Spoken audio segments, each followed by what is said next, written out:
أعوذ بالله من الشيطان الرجيم.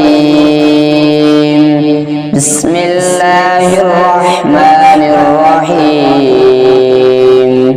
والتين والزيتون وطور سينين وهذا البلد الأمين.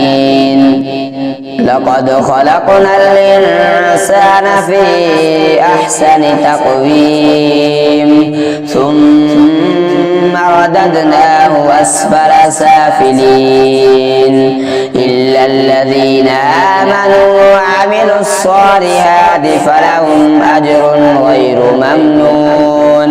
فما يكذبك بعد بالدين؟